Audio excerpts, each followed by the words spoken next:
Chapter 2. Pine Close, Williams's residence, 1 month after the blackout.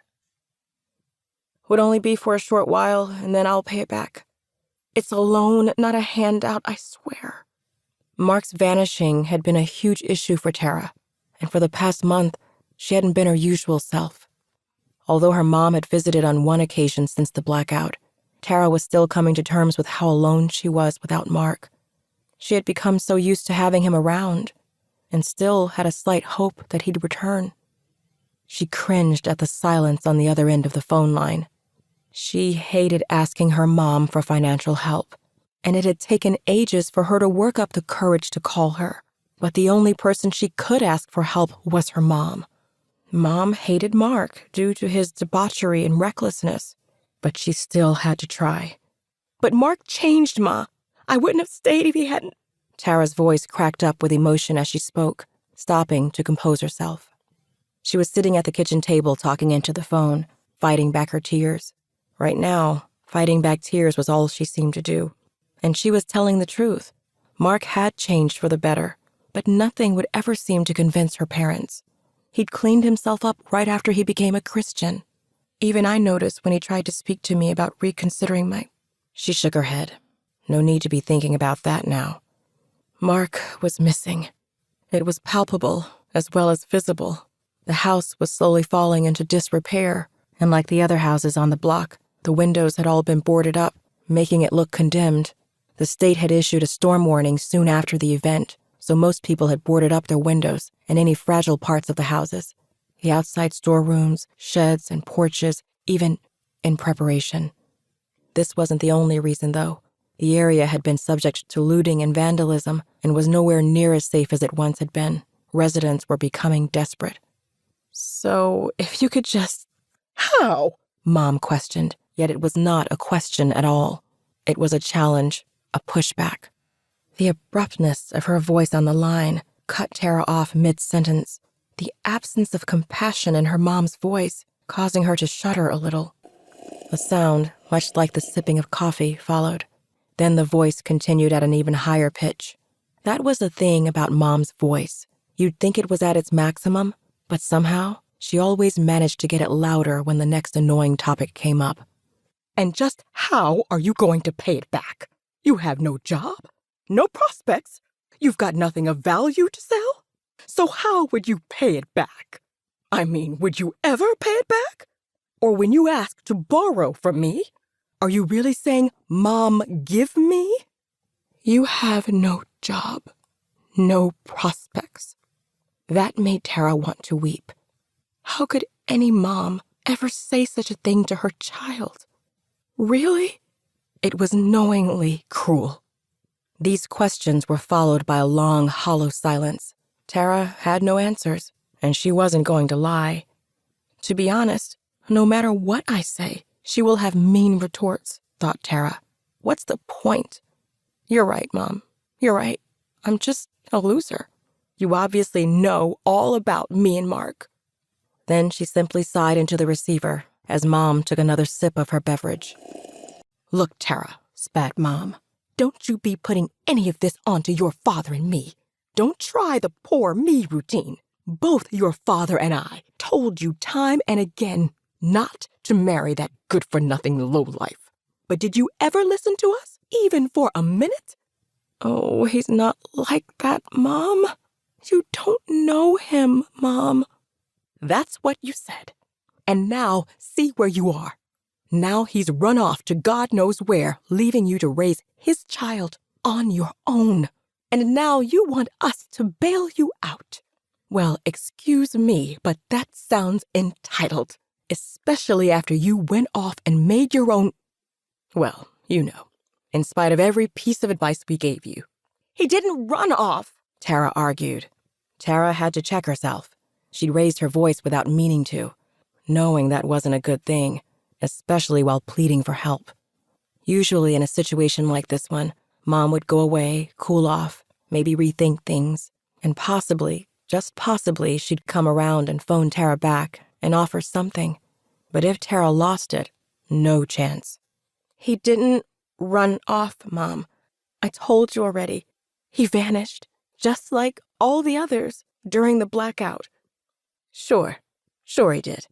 Now, Chrissa, don't be so stupid. I've told you I don't buy into that blackout nonsense. It's all fake news. He's probably with some other woman in the Pacific somewhere. Used the whole disaster as an excuse to disappear. That's what he's like. It's what we tried to tell you all this time. I'm not Nakrissa, Mom, Tara corrected. What? I didn't call you Nakrissa. Yes, you did. Is that why you're so angry with me? That's silly, and I don't know what you're talking about, Mom responded. Well, anyway, it's not fake news, Mom. It happened worldwide at the same time. It's all over the media. Surely you've seen it? How could anyone miss it? How convenient for him, huh? Believe me, if it hadn't been for the blackout, he'd have found himself another way to get the hell out of here. Anyway, you're going to have to live with the consequences of your actions, Tara. We're not prepared to bail you out, her mom said. And that's my final say on the matter. I'm pregnant, Mom. Mark or not, this child is your grandson. Another long pause. It seemed that Tara's words had finally hit home, and because of that, she decided to press on. What am I supposed to do? Tara complained. I'm sure you'll figure something out, dear. After all, you've managed to go behind our backs and marry that bum. Where there's a will, there's a way, as they say. So, if we're done... Tara slammed the receiver down, too frustrated to carry on the clearly pointless conversation. She let out a low scream of anger, clutching her head with her hands. As for Mom coming around later offering some kind of support, well, no point in staying polite if that was the best Mom could do right now, even knowing about the baby on the way. Thanks, Mom. Thanks a bunch. I'm so lucky to have a mom like you. After some time, she looked up at the stack of bills on the kitchen table.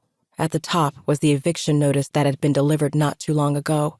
Then down at the very bottom lay the letter from the insurance company, informing her that Mark's life insurance claim was invalid, as he couldn't be certified dead. Another from his employers, detailing the suspension of their family support program. Tara blinked rapidly as tears clouded her vision, threatening to send her into another hour-long sobbing session.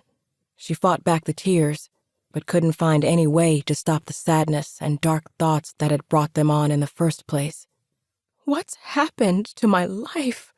A month ago, it was all so perfect, and now I'm drowning in bills and debt, and I have no one.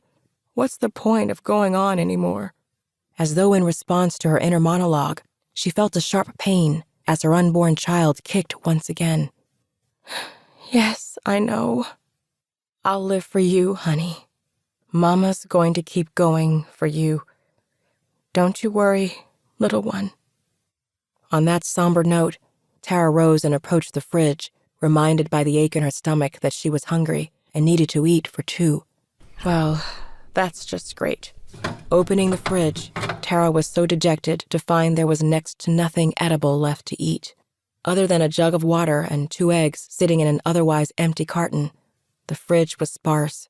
A few beers remained in the fridge from Mark's old stash, but this far along, Tara didn't dare indulge in those, as much as she craved one to forget her sorrows and her bitter loneliness for just one evening. Sighing, she removed the eggs and opened an overhead cupboard. Inside was some rice in a sealed bowl, a few crackers, and a can of ready-to-eat tuna. She took out the rice, tossing what was left into a pot to boil. Protein and carbs for dinner. That should be just fine for the baby. And if the baby gets what it needs, then I'm good.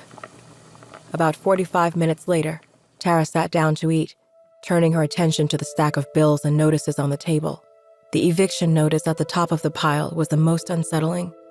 There it was, an all too clear reminder of the abject misery in which she now found herself. She was already well past the 3-day notice for action, and she had until the 13th of the month to figure out how she would pay, or she'd also find herself on the street for the first time in her life. Only 4 more days to think of something. She picked at her bland food, tears beginning to roll slowly down her cheeks. A once enviably attractive appearance with a beautiful smile and bright eyes had now become death-like, set on a sorely malnourished face. Even her smooth facial skin had lost some of its color, and the sheen of her dark hair wasn't far behind. I am fast becoming a shadow of myself. Despite her declining physical condition, Tara found herself steeled to survive. She was no longer just fending for herself. There was another life, a beautiful life, growing within her. This child was also the last link she had to mark, and the only thing that had brought her any joy in the new world that she'd woken up to a month ago. I have to think of something. I have 4 days. I can do this. I really have to do this.